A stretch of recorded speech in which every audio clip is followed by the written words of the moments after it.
Liar. Everywhere. On netrootsradio.com.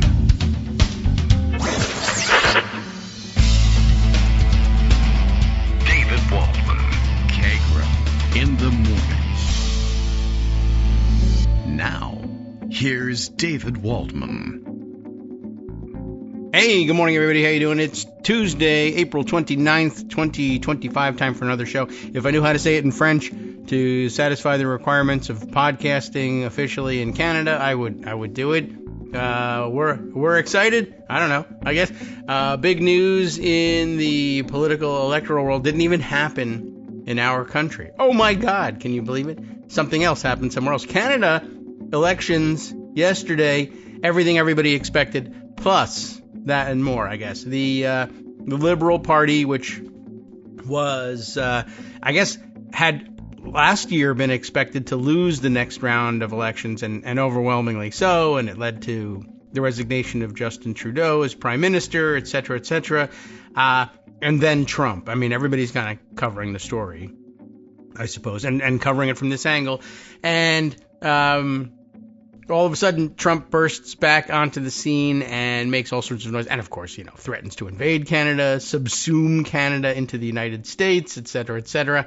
And nobody endorsed that in Canada, but I guess the closest they came was, well, the Conservative candidate was, I guess, sort of kind of thinking about positioning himself as something of a Trumper and was looking to capitalize on burgeoning support among Canadian conservatives for a Trump style of politics.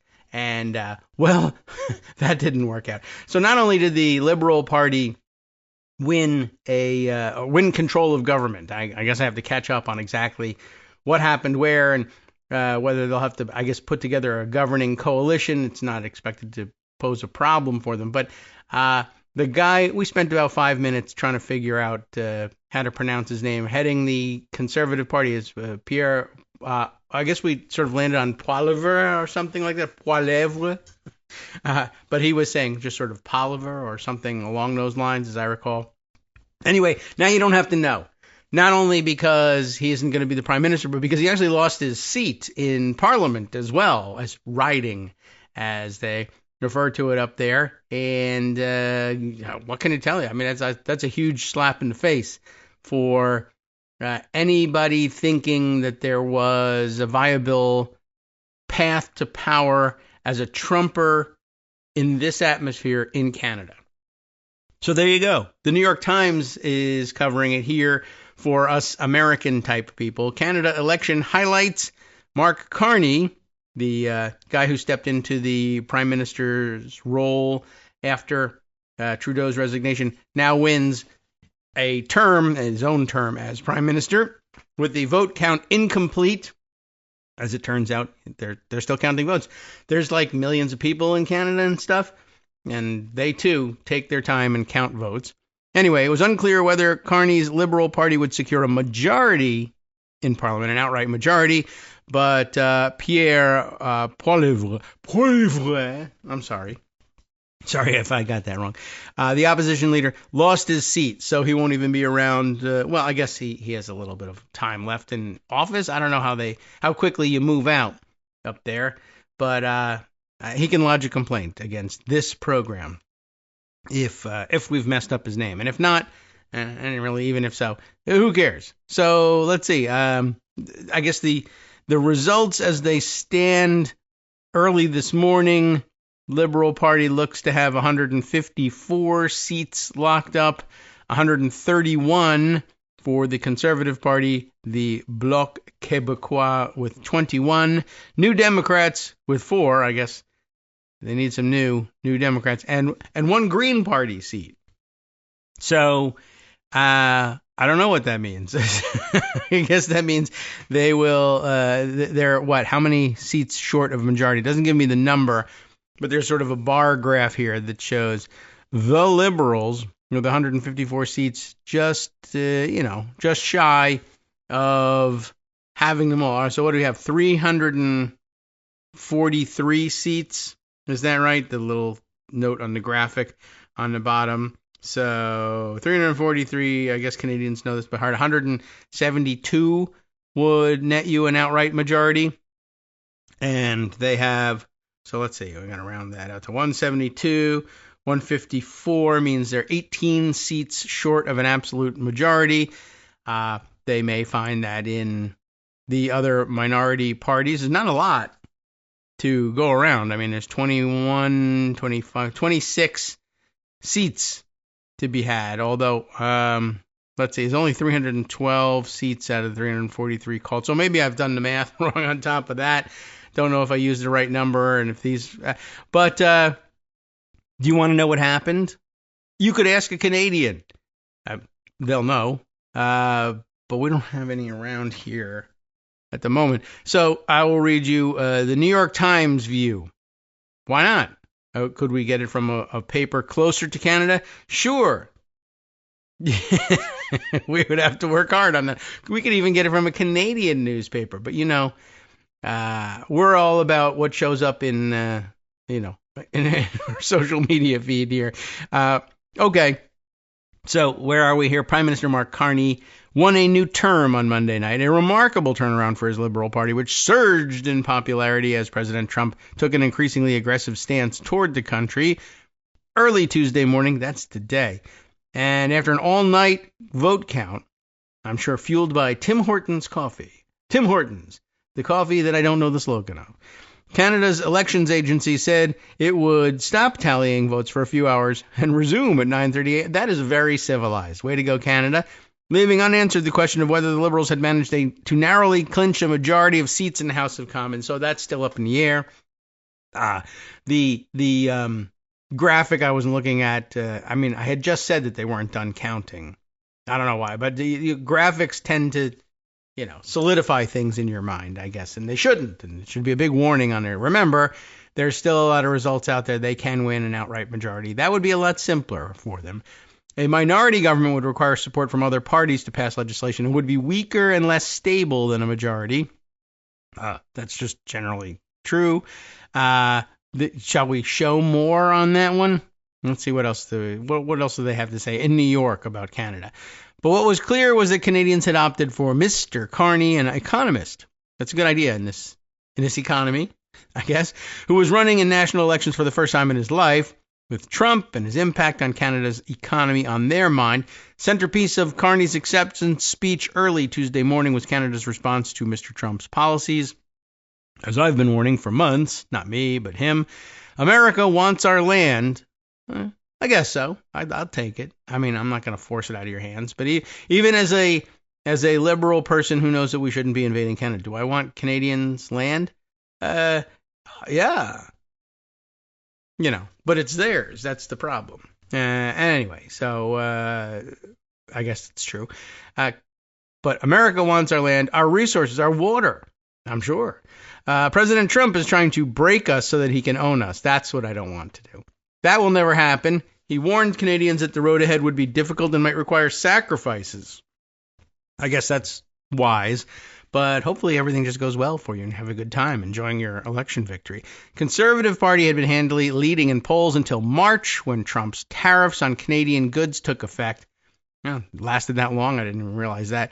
And Mr. Carney replaced Justin Trudeau as Prime Minister and leader of the Liberals for the Conservative leader, Pierre Poilievre. How does he say it? I don't remember. I looked at a video and everything, and I forgot. Once it was clear, I don't think he's going to win. I lost interest. The party's stinging defeat was compounded by the fact that he lost his seat, which he has held continuously for 20 years, to the local Liberal candidate, who had he's got a name, but it was a little odd too. But all right, well, I guess we probably won't be, hearing much about who that person is, because it's not like he becomes leader of the party. He's not in the Conservative Party. This is a very weird leftover of here in the United States where people are sort of ignorant of the system. As I recall, years ago when who was it that lost election in Tom Foley, that's right.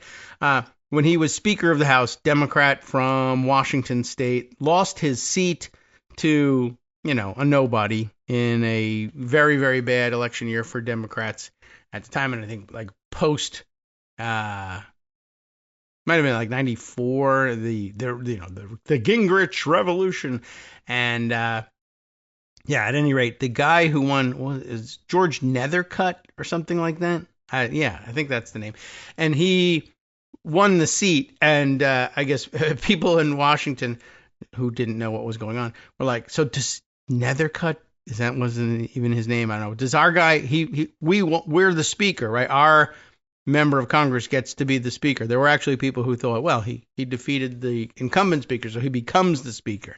No, not the way it works. And not the way it works in Canada either. So, all right. Well, that was a distraction.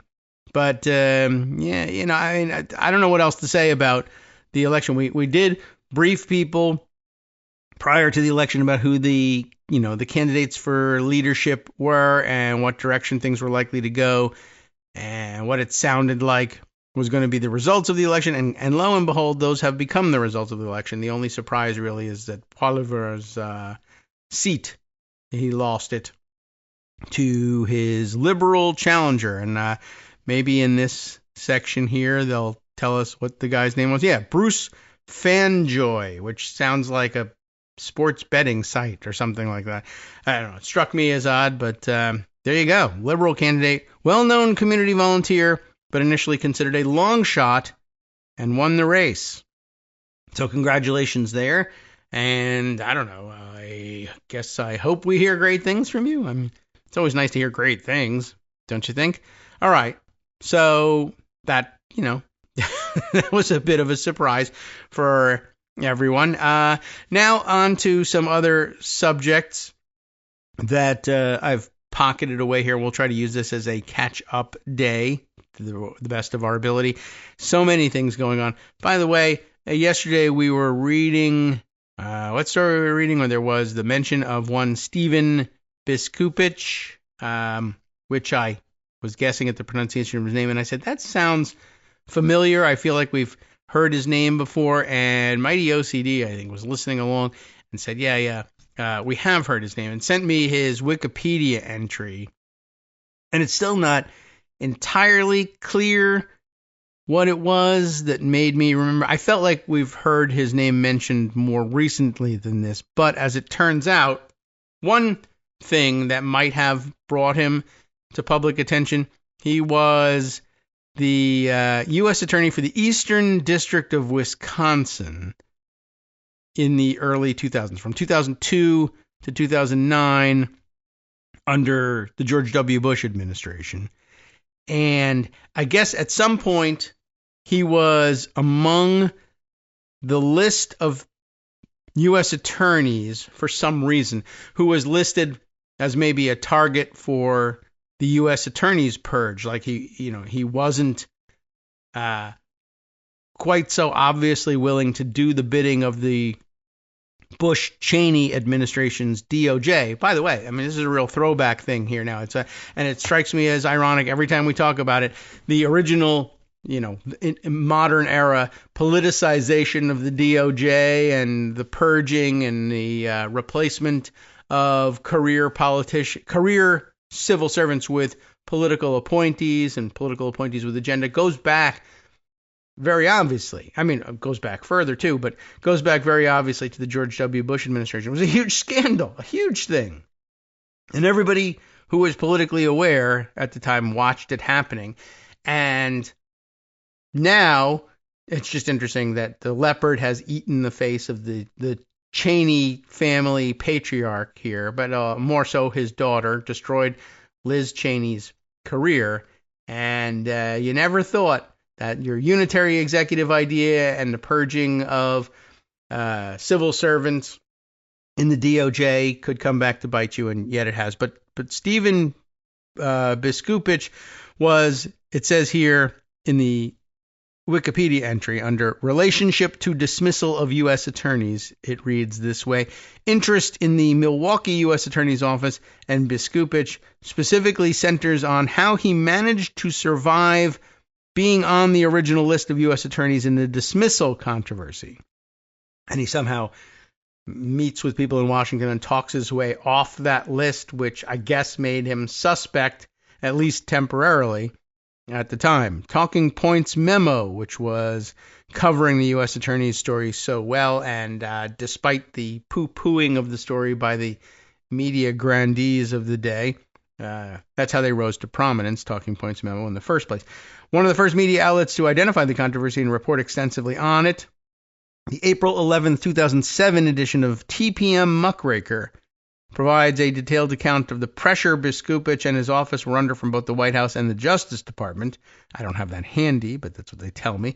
The Milwaukee Journal-Sentinel quotes a statement delivered by Biskupich on April 14, 2007, that in part reads, is this following up the quote, really? Okay, it's not set apart. But it reads, U.S. Representative Tammy Baldwin, now a United States Senator, called for an investigation in conjunction with this controversy. In a Washington Post article of May 11, 2007, reporters Dan Egan and Paul Kane provide updated information on the White House and Justice Department staff involved in pressing complaints about Biskupich and a response from him.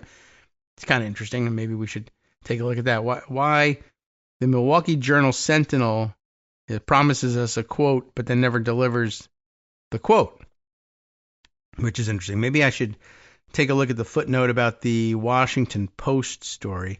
House GOP stands behind Gonzalez. I wonder if I can bring that up and see what's up with Biskupich in this. Let's see. House Republicans rallied around and battled Attorney General Alberto Gonzalez during intense questioning by Democrats, even as revelations emerged about attempts to fire U.S. attorneys singled out for criticism by White House political advisor Karl Rove. Remember when he was the worst guy in the world? All right, and here's the first mention of Biskupich. New details emerged yesterday about the extent of Rove's involvement in pressing complaints about the U.S. Attorney in Milwaukee, Stephen Biskupich, and in urging the Justice Department to launch an investigation there before last November's elections. Gonzalez's senior aides came closer than previously known to firing Biskupich, who had been identified by Rove as weak on prosecuting what? Voter fraud, right. That, according to interviews conducted by congressional staff and disclosed yesterday, but Kyle Sampson, Gonzalez's former chief of staff, told investigators that Deputy Attorney General Paul J. McNulty argued against the firing, saying it would, quote, not be a wise thing to do politically, that's true, and could, quote, raise, quote, the ire of F. James Sensenbrenner. Okay, really? That would have raised his ire? Who had recommended Biskupich and then was at the time chairman of the House Judiciary Committee. And that's probably true. It probably would have raised his ire. But, Sensenbrenner, I guess, is retired and gone for some time now, I guess. But, I don't know. He used to be quite a annoyance in the day. And I guess you could see him being kind of a major Trumper. And maybe he is. I mean, he's still alive. I'm just checking to let you know whether that's the case. And in office until 2021. So, I don't know. Then he took the Biden years off. And I wonder.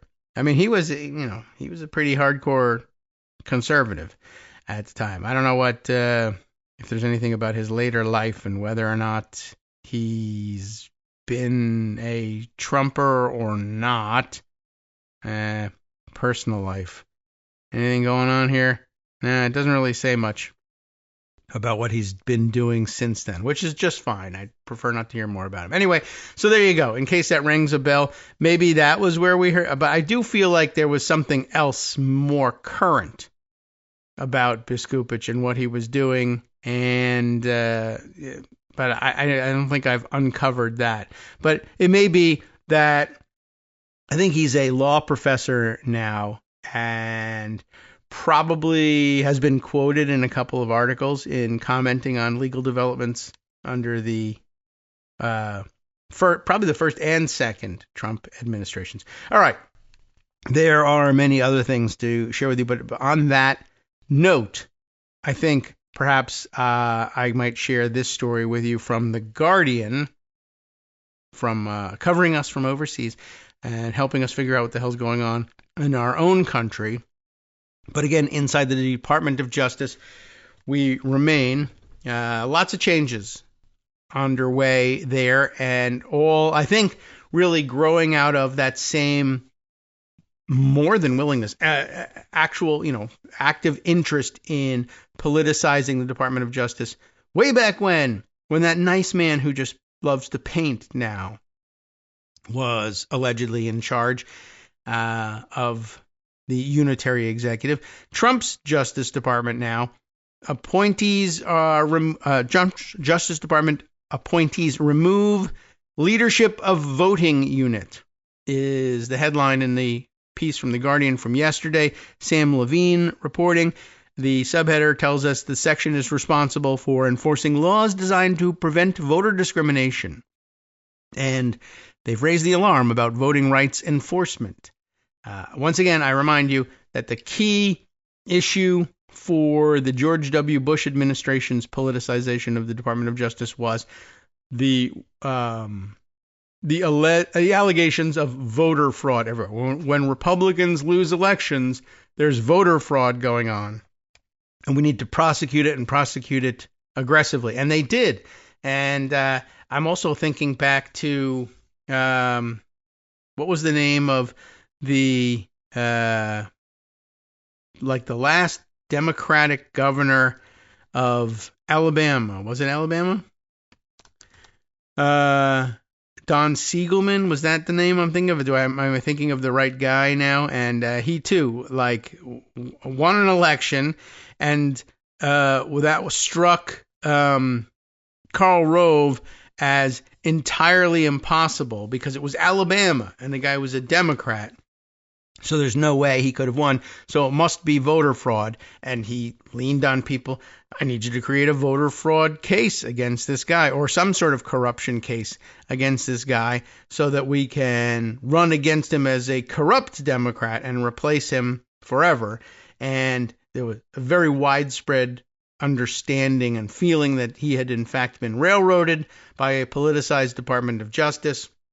And then, of course, it became an overriding policy of the George W. Bush administration, and the voting rights section and civil rights section were infiltrated by the likes of Hans von Spakovsky and other arch conservatives who were critical to the formulation of the Republican policy platform position that for Democrats to win an election anywhere, even in a majority Democratic registered area, was just prima facie evidence of voter fraud. That even the people who were voting for Democrats in overwhelmingly Democratic areas had somehow been manipulated into it, bribed into it, and that money was being stolen such that it was being funneled into their elections. Does everybody remember this?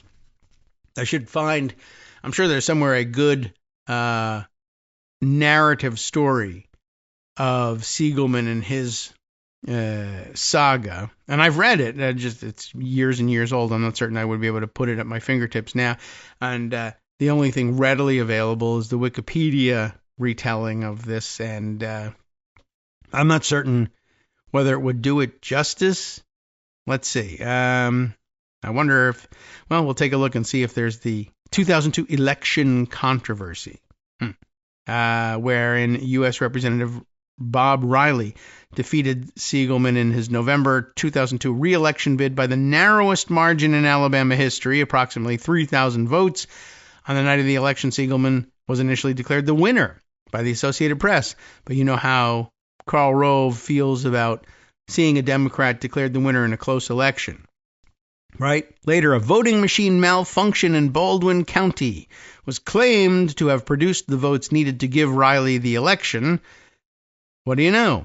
Democratic Party officials objected, stating that the recount had been performed by local Republican election officials after Democratic observers had left the site of the vote counting. This probably feels familiar, but might not sound familiar because it was rather amazingly undercovered at the time, as I recall.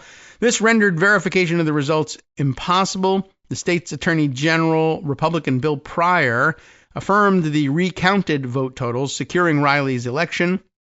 Pryor denied requests for a manual recount of the disputed vote. He warned that opening the sealed votes to recount them would be held a criminal offense, which is, of course, what Republicans usually demand when they lose and they want to recount. No, you have to open up these sealed votes and, in fact, do that. Analysts said that perhaps the most objective observation about this purported vote shift was that there was no corresponding vote shift in other issues and candidates on the same ballots, a shift that would be expected if there were anti-Siegelman voters involved here. Largely as a result of this obvious inconsistency, the Alabama legislature amended the election code to provide for automatic supervised recounts in close races. Siegelman then ran to become the Democratic nominee for the 2006 Alabama gubernatorial election. However, he was defeated in the primary by Lieutenant Governor Lucy Baxley, former wife of the controversial 1986 gubernatorial nominee, former Attorney General and Lieutenant Governor Bill Baxley. And because, of course, we heard lots and lots of their of news about their political legacy, you can see that it was a wise choice by the local Democrats. I guess not. All right. Well, there's a bit more here, but this wasn't what we meant to tell you. We meant to read you the story of the current goings-on in the Justice Department. That, of course, will follow this short break, and this also gives me 2 more minutes to read the section about his federal trials, Siegelman, just to see if there's anything else that we want to sneak in before we tell you what the eventual outgrowth of the politicization of the DOJ under Bush administration has come to now.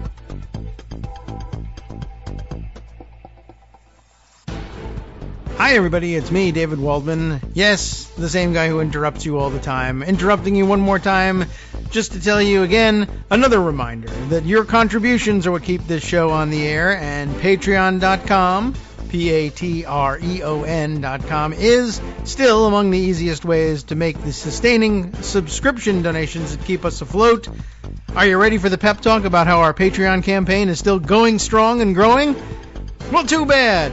Yeah, the plain fact is we actually are headed in the wrong direction, and whereas we once had about 175 monthly patrons, we're now actually down below 150. Time to recruit some more. Not exactly the kind of news I wanted to share, but there it is. For those of you in a position to support the show, patreon.com does make it easy to make those secure, recurring monthly contributions to do so. Patreon.com/KagroX gets you straight to our donation page. We've been through a lot together. The worst of the pandemic, we hope. The worst of the insurrection, we hope. So go ahead and treat yourself. You don't need an excuse. Give yourself the gift of a little something you enjoy in life. Support the show. And of course, if you happen to prefer using PayPal or even the Square Cash app, we're up and running on those options too. So thanks again, everyone, for all your support. We couldn't, or at least shouldn't, do it without you. Hope you'll be on board soon too. Thanks for all your support. All right, welcome back now to the Kagro in the Morning Show here on Roots Radio. Let me just say that some of the very interesting history of the case being alleged against Siegelman, very interesting background information if you haven't heard it before. I mean, it's kind of a lengthy section. But one thing that jumps out at me, of course, is we were just saying, well, what a wise decision local Democrats made. I'm sure it was very difficult for them to deal with. The 2006 gubernatorial Democratic primary, and in part that would have been because the Department of Justice was busy prosecuting one of the candidates, the former governor, who had been unseated by the narrowest of margins, looking to reclaim the governor's seat, all of a sudden hit with a federal indictment and a trial right in the middle of the primary campaign season. You know, the sort of thing that you're not allowed to do anymore because it might be considered election interference. Well, for some reason, that didn't bother them. at the time. So in the 2006 election, Siegelman ran, right? He was defeated in the primary by Lucy Baxley. The context of all this, they began his first trial, I guess, in 2004. He was indicted by the federal government for fraud. The day after his trial began in October 2004, prosecutors dropped all the charges after U.S. District Judge U.W. Clayman had thrown out much of the prosecution's evidence, stating that no new charges could be refiled based on the disallowed evidence. Like, they, run against him as corrupt, defeat him at the ballot box, maybe sort of by the narrowest of margins, but maybe also didn't defeat him at all. Under weird and shadowy circumstances, all of a sudden he comes out 3,000 votes ahead, does the Republican. They used the power of the DOJ to indict the guy who, just 2 years prior had been governor of Alabama, and the day before, or the day, after his trial began. Trial begins, day one, the judge says, what? This evidence is ridiculous. I'm throwing these charges out. And as they say here, no new charges could be refiled based on the disallowed evidence. That would be dismissal with prejudice. So, wow. What a strong case they had against Don Siegelman. Then he was tried again, of course, in October 26, 2005, as he's, I guess, gearing up to run in the 2006 primaries. In October of 2005, Siegelman indicted on new charges of bribery and mail fraud in connection with Richard M. Scrushy. We've definitely heard his name before. Founder and former CEO of Health South. 2 former Siegelman aides were charged in the indictment as well. Siegelman accused of trading government favors for campaign donations as lieutenant governor and then as governor later on. Scrushy accused of arranging $500,000 in donations to Siegelman's 1999 campaign for a state lottery fund for universal education in exchange for a seat on the State Hospital Regulatory Board, a non-paying position. Scrushy had been appointed and served on the State Hospital Regulatory Board during his past three Republican administrations. He had been acquitted in 2005 of charges of securities fraud for his part in the Health South Corporation fraud scandal, which cost shareholders billions. During his trial, Siegelman continued his campaign for re-election, running in the Democratic primary against Lucy Baxley. Baxley's relatively low-profile campaign nonetheless defeated Siegelman with over 60% of the vote. So, it had a pretty big impact, it sounds like, on his re-election campaign. June 2006, 3 weeks after Siegelman lost the primary, a federal jury found both Siegelman and Scrushy guilty on 7 of the 33 felony counts in the indictment. It's not a lot of them, but guilty's guilty. But guess what? 2 co-defendants also were acquitted of their charges, though.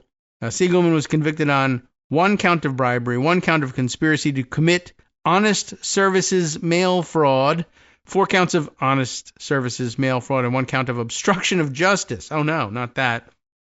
Siegelman was acquitted on 25 counts, including the indictment's allegations of a widespread RICO conspiracy. Can't believe it. Siegelman was represented by Mobile attorneys Vince Kilborn and David McDonald. That's maybe more detail than we need to know. Let's see. Siegelman was sentenced by Mark Everett Fuller, a George W. Bush appointee, to more than 7 years in federal prison and a $50,000 fine. Siegelman said in his defense that Scrushy had been on the regulatory board of the state hospital during several preceding Republican governorships. He said that Scrushy's contribution toward the campaign for a state lottery fund for education was unrelated to the appointment.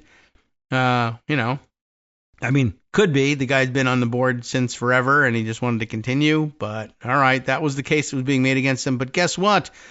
Scrushy was released from federal prison, by the way, in April of 2012.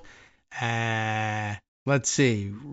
Siegelman himself released from prison on March 27, 2008. Why? The 11th Circuit U.S. Court of Appeals approved Siegelman's release from federal prison while he appealed his conviction in the corruption case.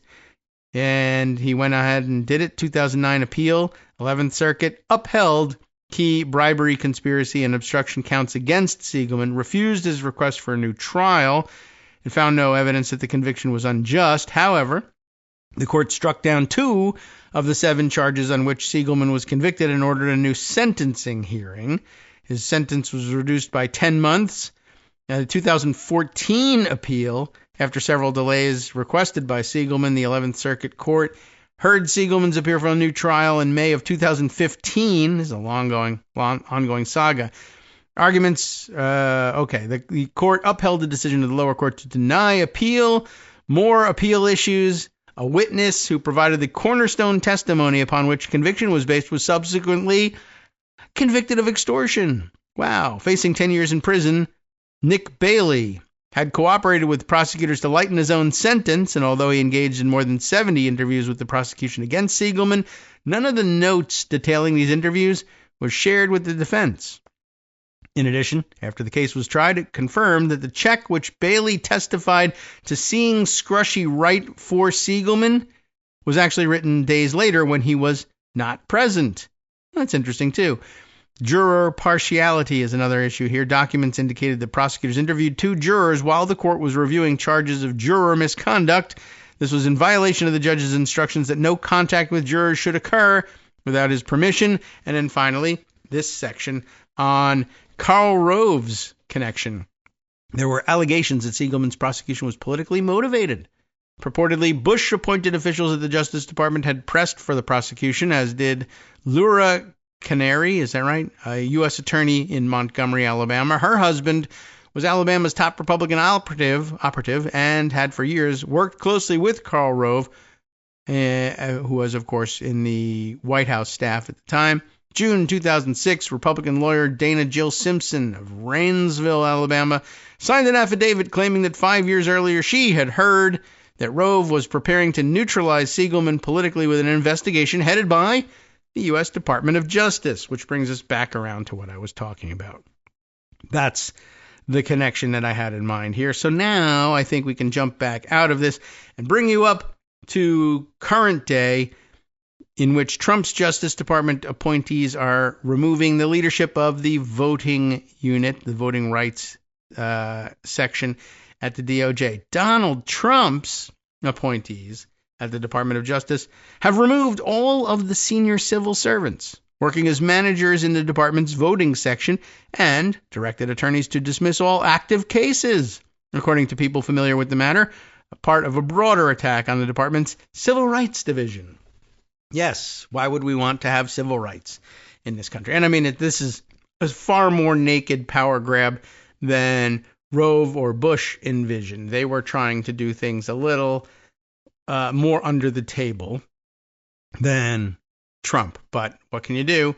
Trump has figured out that no one will prosecute him for anything. So the move comes less than a month after Trump ally Harmeet Dillon was confirmed to lead the Civil Rights Division, created in 1957 and referred to as the crown jewel of the Justice Department. I have heard that, but only in reports that we've read in the last month or so about this destruction of the crown jewel.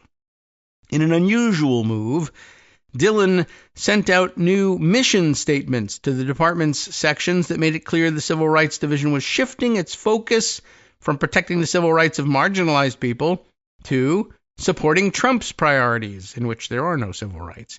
Tamar, how does she pronounce it? I don't know. Tamar Hagler, the chief of the voting section, which is responsible for enforcing federal laws designed to prevent voter discrimination, and 5 top career managers, all were reassigned last week to the Complaint Adjudication Office, a little-known part of the department that handles employee complaints. According to people familiar with the matter, a career line attorney in the section has also been reassigned to the Complaint Adjudication Office, clearly considered a backwater of the department. But rather than firing them outright and facing lawsuits, they assign them to a place that will frustrate them and make them want to resign, for which they cannot be sued. The voting section had 7 managers in January, overseeing around 30 attorneys. Of the 2 other managers, one retired and another was detailed to work on the anti-Semitism task force. Oh boy. Political appointees have also instructed career employees to dismiss all of their active cases. Just do it. Without meeting with them and offering a rationale. Just dismiss every case you've been working on. But this one has real merit. Dismiss it anyway. This is a significant break with the department's practices and norms. The Justice Department did not return a call for a request for comment. Taken together, the changes, have raised significant alarm about what the future of voting rights enforcement will look like for the federal government at a moment when states continue to pass restrictive voting measures. It also raises concern about future political interference. The Justice Department's Civil Rights Division has long had resources and a credibility that private plaintiffs can't match. And much of that reputation is driven by the fact that the day-to-day work is carried out by non-political career staff whose work is supposed to be apolitical. This, again, brings me back to the George W. Bush days when people were alleging that there was voter discrimination going on, that gerrymandering was diminishing the power of minority voters in certain places, and wanted to bring lawsuits to enforce their voting rights. That was probably the first time that I, read the reporting at the time and learned the process, the background procedure there, which was that generally speaking, for a private plaintiff to establish this kind of discrimination for the courts was very, very difficult to do. But if the generally non-political career civil servants at the voting rights section brought this case, there was a presumption that the case was much stronger and needed more serious consideration, essentially. Well, it actually kind of happened in a backhanded way, as I recall. Like, for instance, with the gerrymandering cases, if you're alleging bias against minority voters as a result of the way the districts were drawn, for a private plaintiff to bring that case and prove it in the face of approval from the voting rights section at the Department of Justice of those boundaries, that was extraordinarily difficult. In other words, this goes back to the enforcement of voting rights across all of the former Confederacy, essentially. Southern states that had that history of discrimination against minority voters, and we know which minority it is we were talking about here in the South. Remember that any new district lines or any new voting access measures, etc., had to be cleared by the Justice Department. They had to have pre-clearance. You had to bring the new lines or the new proposed regulations or laws to the Justice Department, where the voting rights section would review things. And usually nonpartisan career employees would recommend to the leadership either thumbs up or thumbs down on this thing. Are they discriminating against minority voters by drawing the lines this way or not? When prior to the George W. Bush administration, for that period between the civil rights era and the early 2000s, it was assumed that the voting rights and voting integrity career employees in the DOJ would, in fact, be making nonpartisan recommendations to the leadership. And the leadership, whether Republican or Democrat, would be too embarrassed to simply overrule these nonpartisan experts. But starting with the George W. Bush administration, we at least got clear word that they were, in fact, interfering with it. And top political appointees in the voting rights section and the civil rights division were just overruling the career attorneys there and saying, yeah, the career attorneys all say these new lines in these new states. And in particular, I think the context in which we maybe first paid attention to this was the the between census redistricting in Texas, led by Tom DeLay and his associates, who said, sure, the Constitution requires that we redraw the districts and rebalance these districts every 10 years with the new census, but there's nothing that says we can't do it more frequently. You remember? And they just came up with this concept that 5 years into a census they could redistrict. And They could do it, yes, for partisan advantage. And of course, now that we're sitting here with a Congress where the House is, in the hands of the Republicans by a margin of 2, 3, 4 seats, it becomes that much more important. But back then, they were extremely aggressive in their redistricting, and they realized that if Republicans had control of a state legislature, they could aggressively gerrymander their districts for partisan advantage and then hand that for review to a Republican-controlled and very aggressively Republican-controlled Department of Justice. And even if the career employees in the Civil Rights Division and the Voting Rights Section said, no, this is facially discriminatory against black voters, they could overrule them.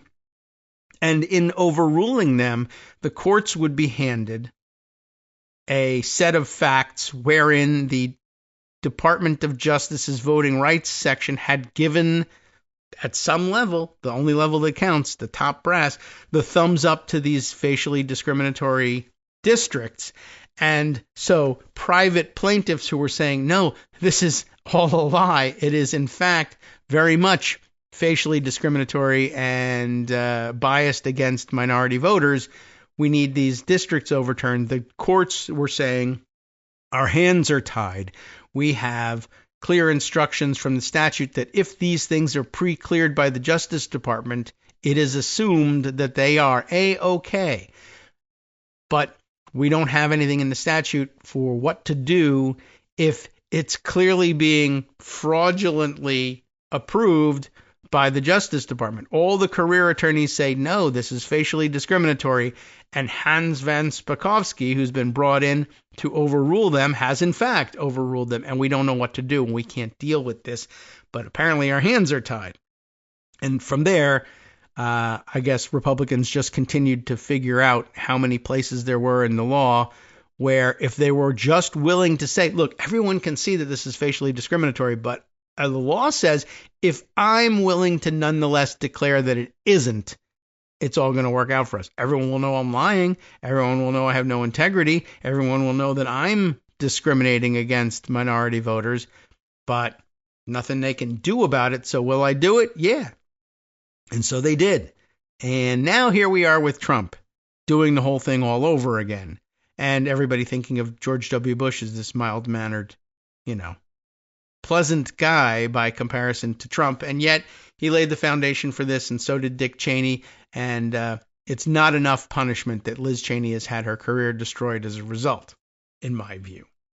Even though Liz isn't Dick, whatever. Anyway, so back to our current situation here, since this reminded me so much of it. Let's see. We had seen that the Justice Department was likewise dismissing all active voting rights cases just because they can, and you're not allowed to inquire any further into it. Taken together, the changes have raised significant alarm, as we had read earlier, about what the future of voting rights enforcement will look like for the federal government in a moment when states continue to pass restrictive voting measures previously reviewed by nonpartisan career staff, now no longer the case. It also raises concern about future political interference. The Justice Department's Civil Rights Division has long had, as we said, the resources and credibility that private plaintiffs can't match, and in fact are forced to match if they want to overrule the decision of even a fake voting rights division. And much of that reputation is driven by the fact that the day-to-day work is carried out by non-political career staff, whose work is supposed to be apolitical, but has been warped in the past and now more warped than ever. The career managers established norms and standards and made sure that the section spoke consistently over time with one voice, said a former Justice Department employee. That is destroyed by gutting all the career managers. And I guess that sort of ignores that period of the mid-2000s when the George W. Bush administration was in fact doing the same thing, but denying it, I guess. And so now historians of the section say, oh yeah, over time they established these norms. The section spoke consistently over time with one voice. Not really. but the extent to which that is incorrect is that it ignores previous episodes of Republican-driven politicization, I would say. The voting section dismissed its last active case on Monday, a challenge under the Voting Rights Act to how the city of it's Hazleton, Pennsylvania. It looks like, maybe Hazleton, but I think it's like Hazleton is the pronunciation. But you can all tell me, those of you from the area in Pennsylvania. But the Voting Rights Act apparently had something to say about how the city elects its city council. In March, it also dismissed a similar case in Houston County, Georgia. Not Houston County. Is there Houston County, Texas? I think Houston is what? Is that Tarrant County, Houston? All right. Anyway, the department technically has one voting case that is still active, but a judge paused that case this week. Anyway, the changes are part of a larger wave of about a dozen reassignments of senior personnel in the Civil Rights Division this week. Several other components of the division, including the Special Litigation Section, have also been hit with significant losses in personnel. The moves came a week ahead of the April 28th deadline, that'd be yesterday, for employees to decide whether to accept a deferred resignation offer. I forgot that was that deadline. Reassigning the most experienced managers to low-level duties appeared to be an overt push to crush morale, make it clear that management is not going to bring civil rights enforcement cases, and get lawyers to accept the offer to leave the department. Department veterans say many of the division's lawyers are expected to accept that offer. This is what you do when you don't really know what the section does and just want to create chaos in the simplest way possible that doesn't involve you reading anything, said one former voting section attorney. It is extremely clear that the intent is to get absolutely nothing done, and the effect will be that absolutely nothing gets done. Ooh, here's a name we recognize from the past. Cleta Mitchell, a Trump ally who aided in his effort to try and overturn the 2020 election, has called for mass firings in the Civil Rights Division. Every lawyer in the voting section and likely in the Civil Rights Division needs to be terminated. They are not supportive of President Trump or MAGA. There has to be a reckoning. These are left-wing activists who have come from and should return to their left-wing organizations, she wrote in a post on Twitter shortly after the election. Now, there's no grounds for that, and it would be more or less, certainly legally troublesome to simply fire them all. So instead, they've set out to make them miserable and frustrated and entice them to take a voluntary retirement instead. The American Accountability Foundation, which is a dark money group that created a DEI watch list of federal employees, also sent a letter to the Attorney General, Pam Bondi, last year urging her to fire certain lawyers in the voting section. Removing the career managers is hugely consequential in the Justice Department. In addition to having decades of experience, they act as a buffer between the political attorneys in the section's front office and the apolitical career line attorneys. They review investigations and justification memos, arguing for bringing cases or not, and presenting them to the political appointees. They also handle hiring. While there is currently a hiring freeze, removing the career managers could pave the way for politicized hiring. And remember, that was also a scandal during the George W. Bush administration. And a partisan and ideological capture. They are pave the way for politicized hiring and partisan and ideological capture of an agency that is supposed to be nonpartisan. A former department employee said, demolishing the line between career and political appointees is very possible because the people who run the hiring process are normally the career managers. But if you replace all the career managers and then have new political people, they could staff up very differently, the former department employee said. And remember here also one of the legacies of the George W. Bush administration, embedding. Does anybody remember that terminology? In other words, if you replace the hiring, the non-political career managers who do the hiring with either political appointees or, as the George W. Bush administration had it, well, we're not hiring you as political appointees. We're hiring you to civil servant positions that are nonpartisan. But we're going to ask you either in secret or, sometimes out in the open, are you supportive of the Republicans versus the Democrats? And are you going to, and now it would be, are you personally loyal to Trump. And you place them in positions that are still said by statute to be nonpartisan and non-political, and just leave them there, they can embed, right? And so even if the Trump administration is swept out in a free and fair election, they may find, the next Democratic administration may find, well, remember, the law says it's actually very difficult to replace these civil servants, even though they were hired as political hires. They are parked in civil servant jobs and therefore difficult to fire, and said to be embedded in there. And for how long? Until they get frustrated and leave themselves. I guess that may mean decades of completely biased voting rights and civil rights enforcement for the country overall. Anyway, so just another throwback to the George W. Bush years there. Since the start of the Trump administration, the Justice Department has dismissed big cases challenging a sweeping voting law in Georgia and major cases challenging electoral districts drawn in Texas, oddly enough. It has also dismissed cases in Virginia and Alabama that sought to stop the states from being too aggressive in removing people from their voter rolls. Before the Texas redistricting case was dismissed, there was a perfunctory meeting between political appointees and career staff in which political appointees had not bothered to read materials in advance because they've already made up their mind. That, according to former department employees, they have refused meetings to discuss dismissals since, the person said, and political appointees have not even bothered to learn the names of career attorneys.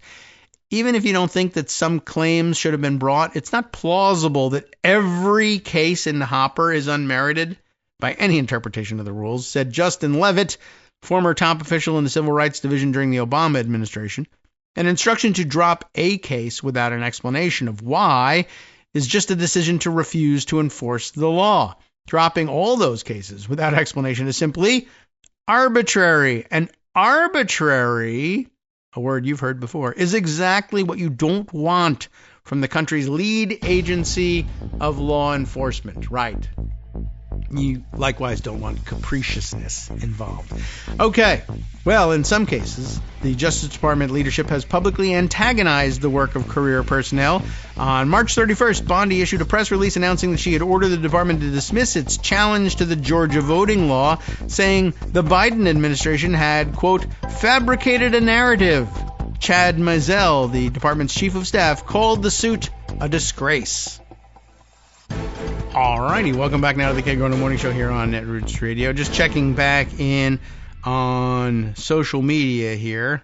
I just, noted that Mighty OCD chiming in again that he lived in Alabama, I guess at the time, or at least in close proximity, and that the Siegelman story and the corruption behind the decision to press forward with multiple prosecutions was, as he says, criminally undercovered, and I tend to agree. I know I've seen some really good explanations of it from years ago, and if I ever rediscover them, perhaps those will be things to pass around for weekend reading one of these days. All right, we're almost actually done with, I know I've kept interrupting myself to harken back to the George W. Bush years, but that's the point of this. Otherwise, you can read the articles for yourselves, right? We're having a discussion about these things, but we're actually at the end of the Guardian piece here. People familiar with the voting section emphasize that the administration's approach is significantly different from the way the section was run during the first Trump term. Not that it was any great shakes there, I'm sure. Even though the voting section's work slowed considerably during Trump's first term, and it switched positions in some major cases, there was a general respect and collegiality for the career employees. Eric Dryband, who led the Civil Rights Division from 2018 to 2021, resigned after the January 6th attack on the U.S. Capitol, which, I mean, just reminds you that I guess that was the thinnest veneer possible. They're like, all right, well, I'll hold on during the Trump administration. They'll respect the, nonpartisan career attorneys. No reason to go digging around and dismissing all of them. But then, well, gee whiz, the January 6th thing is just too much for me. Although it might have been interesting to hang around and help prosecute.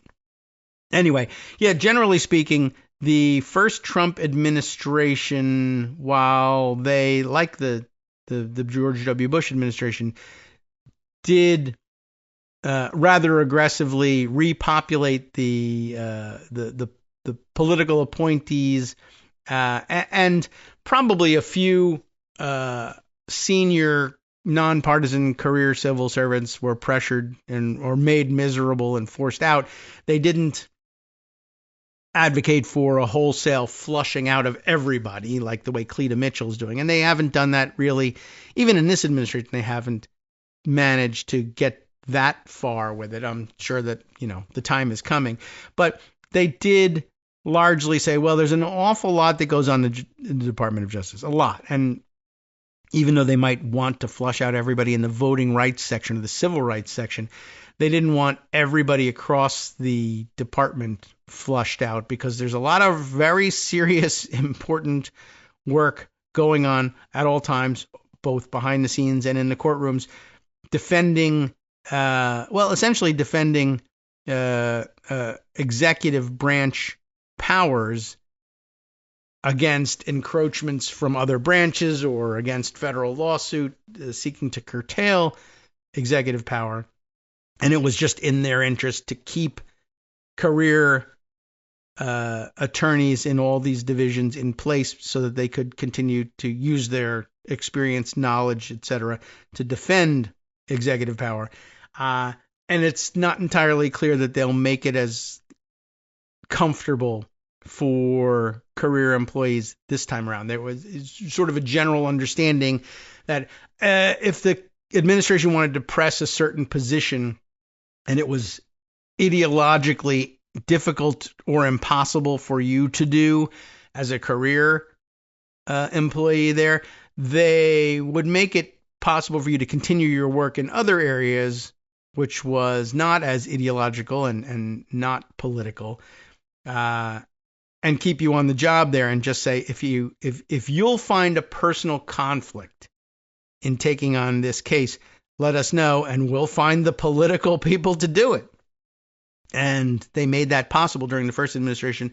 Not clear that they will continue to do that in this administration. And instead, whether they're just going to replace it with a spoils system, I don't think that's the case, because that would make it too easy for another administration later on to dismiss all of these people.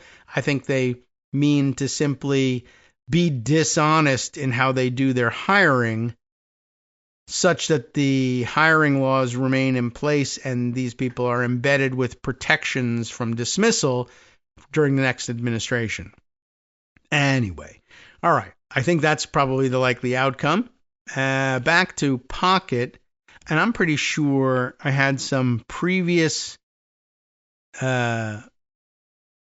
things parked in Pocket about the changes at the Civil Rights Division and other places. I'm not certain. I know we mentioned it in the last couple of weeks, but I don't know if we got all the way through reading all of these pieces.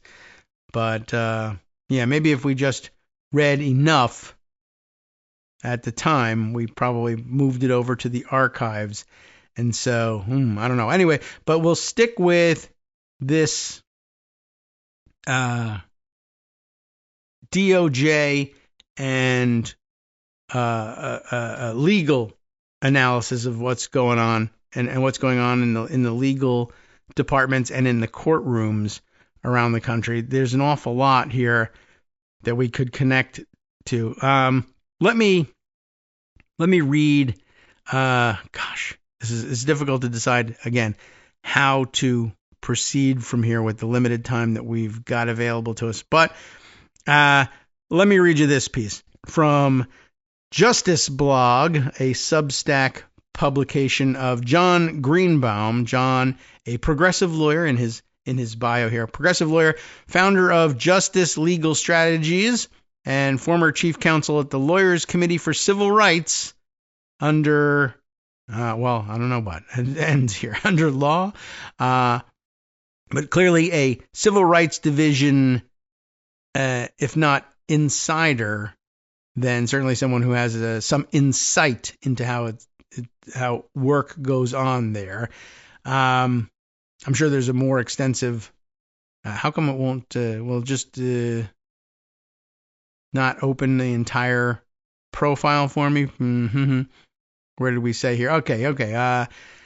Former chief counsel at the Lawyers Committee for Civil Rights under Law and senior trial attorney in the Civil Rights Division at the United States Department of Justice. So one of the line prosecutors occupying a career civil servant job at some point in the Civil Rights Division. He writes, that's the perspective from which he writes, the end of the Department of Justice's Civil Rights Division as we know it. That's an intriguing title. In a little more than 100 days, he begins, the Trump administration has significantly dismantled the federal government overall, in general. In time, virtually every American will experience the negative impact of that dismantling in various ways. One core component of the dismantling has been to transform the missions of federal agencies from fulfilling their responsibilities set forth by congressional legislation to satisfying the whims of the president and his acolytes. A second is to move out most of the federal workforce that existed as of January 20th, 2025, and either not replace employees or replace them with people who will unflinchingly do what they are told. The component of the federal government I know best, the Civil Rights Division of the United States Department of Justice, where I worked from 1997 to 2003. That's not an extensive career there, but that's a good number of years. 6 years? 6 years experience, enough to give you an understanding of what's going on there. The Civil Rights Division, as he says here, illustrates what the federal government is becoming. The Civil Rights Division has a long and storied history.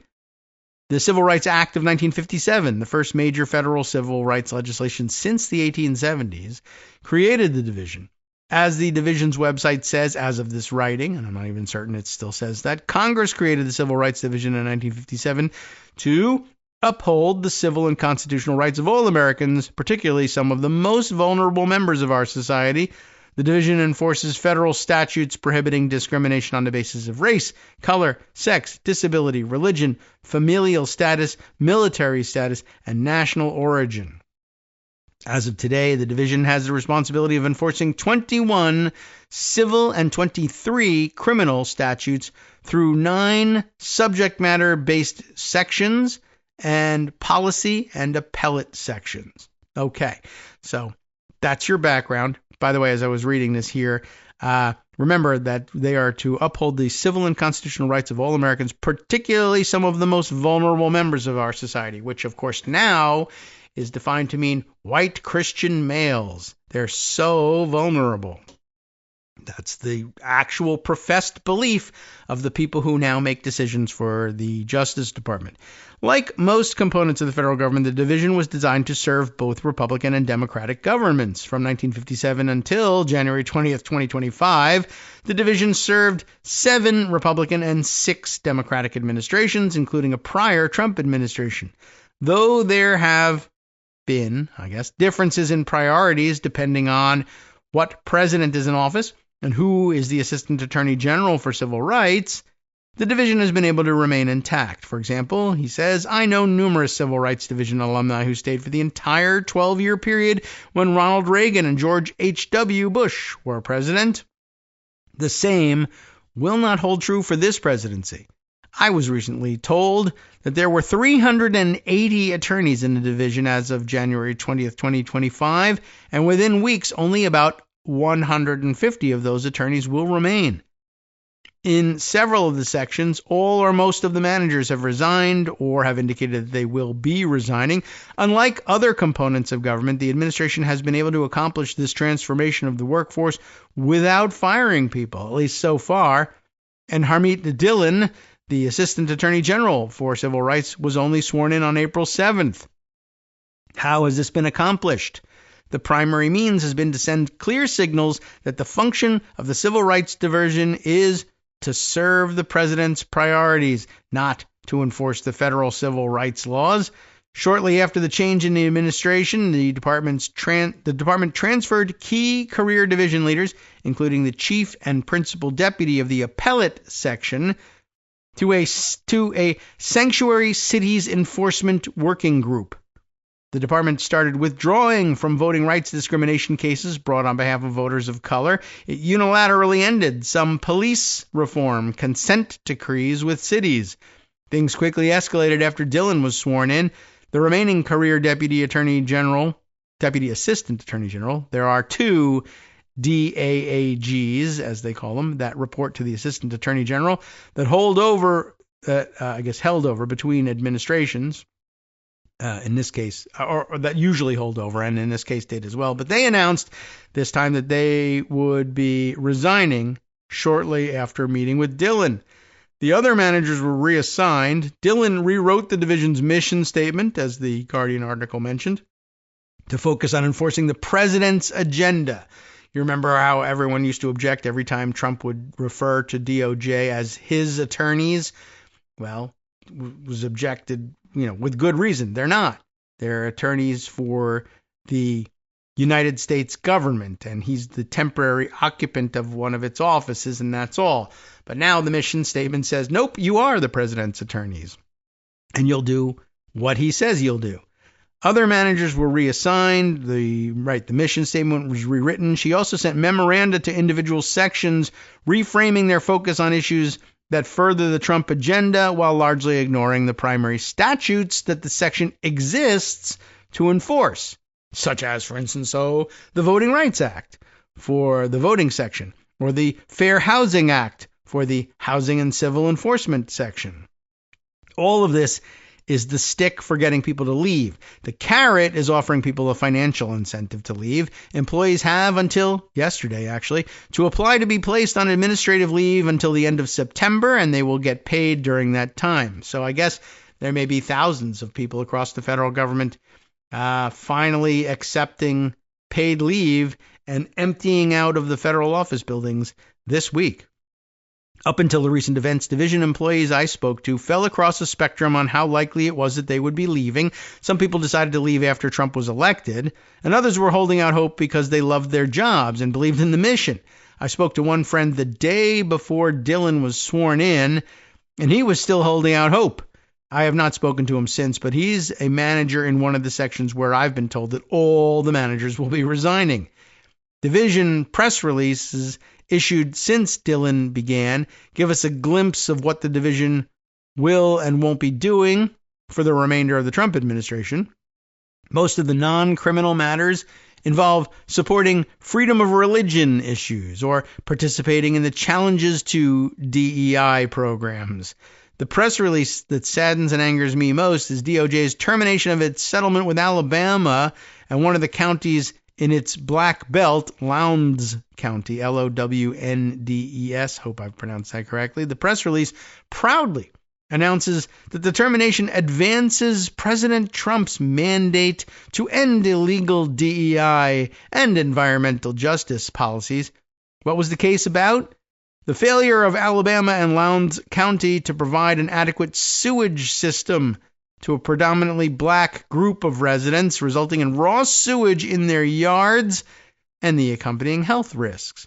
DOJ had reached an agreement in 2023 with the Alabama Department of Public Health where it would help residents have proper sanitation systems. That agreement now terminated. Instead of bragging about this, Dillon should be ashamed. But oh well, I guess not. This is what we're faced with for the next 3 3/4 years in the Civil Rights Division and the executive branch as a whole. Federal agencies that follow the dictates of one person and his friends while largely ignoring their congressionally mandated responsibilities. We progressives are going to have to work double, both to substitute for the Civil Rights Division and enforcing the civil rights laws where we can, and opposing the division itself where it is on the opposite side of civil rights. And one day, some of us will participate in rebuilding the division, we hope. Until then, justice will not be served. So an interesting perspective and an interesting reminder of the kinds of cases that go beyond the voting rights cases where civil rights justice will not only be denied, but be actively worked against by the Department of Justice. Your opponent in seeking to remedy these situations is going to be the Department of Justice, and that comes with a lot of weight. judges, and particularly Trump-appointed judges, will like smirk and point to the law and say, we're supposed to give deference to the Department of Justice. We can dismiss your suit outright if they disagree with your interpretation of the facts. Sorry, nothing we could do. We're just enforcing the law. All right, a good point there. On a similar note, heading back to Pocket here, let's see a couple other items that, bear on the same subject. Let's see where we stand in time for adding this. All right, let's see. I think a little further down, we had a piece set aside. Now, it's a lot less simple to find this thing. But from a couple of weeks ago, I think. Oh, right. There was also something we began to read through about another civil rights division case being dismissed that Chris Geidner had written about.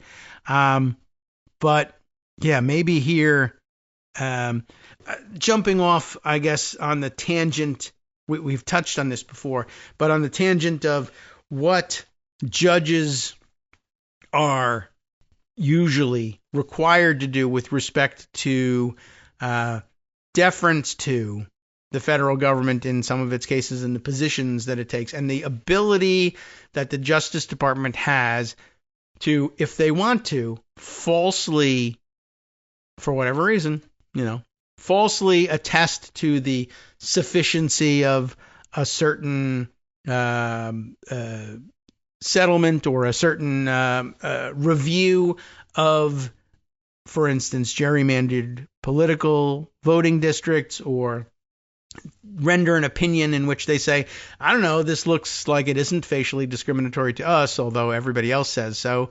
We fired everybody down below in the civil service who also thought it was facially discriminatory. We just don't think it is, and we're just willing to stand here and say, as ridiculous it is, and though we have no evidence to back ourselves up, the law says if the DOJ says it's okay, then it's okay, because the presumption was, you would have real lawyers who actually don't have political agendas making these decisions, and that's not the case, but nothing in the law has changed. Similarly, we also find deference that is due traditionally and according to judicial canon, and in some cases statutorily required for the federal government when they're involved in litigation. We've also asked this question in Lawfare, folks, and in this case in the person of Alan Z. Rosenstein with an SHTEIN,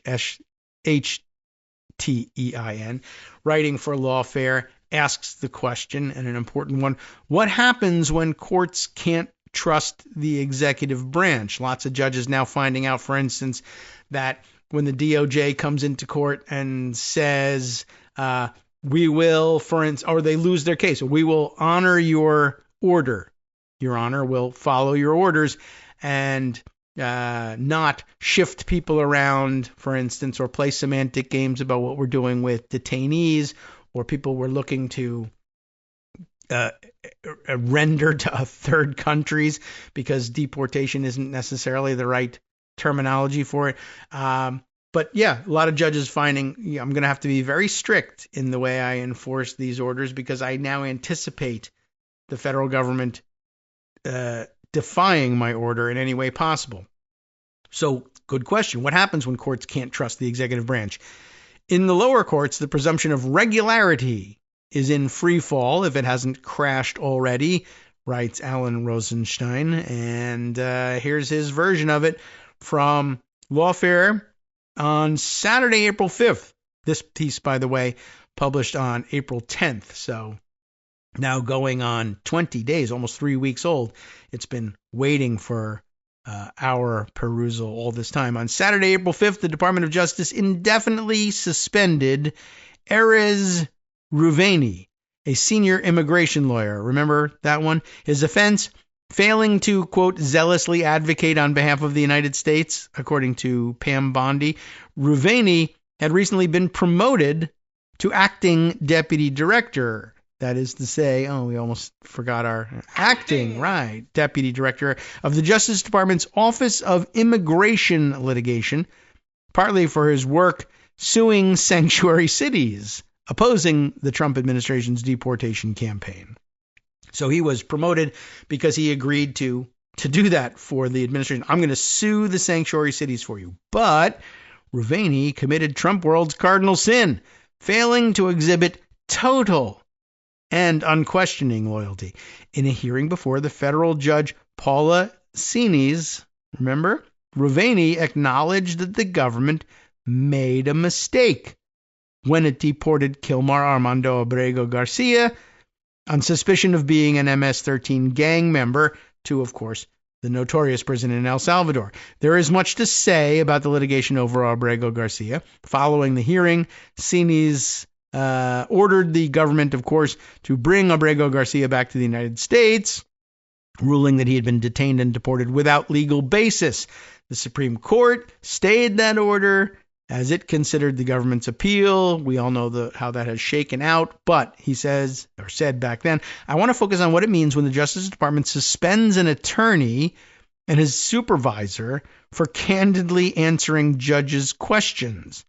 What happens when the courts realize that the government is requiring its lawyers to choose between dissembling to the court, risking their bar licenses in the process, and keeping their jobs, which, by the way, you also have to have a bar license in order to keep. So pointing that out, the answer is nothing good. The Ruveni scandal is only the latest sign that, at least in the lower courts, a core principle guiding the relationship between the judicial and executive branches, the presumption of regularity, the court's baseline assumption that government officials act lawfully and in good faith, is in free fall. The reason is not that the courts are abandoning the principle. Rather, the government's own conduct is making it impossible for courts to trust that the government is operating honestly. That is a pretty huge problem. If you're going to have garbage in, garbage out, the rest of us are going to suffer as a result of this. The presumption of regularity is the subject of this next section here. The presumption is, of course, a deference doctrine whereby courts presume that government officials act lawfully. This means judges start from the premise that the government's stated reasons for its actions are its true reasons, and that its factual representations to the court are accurate. Although the presumption is rebuttable, as anything has to be at some level, it is not easily displaced, and the burden of proof falls heavily on the party challenging the government's actions.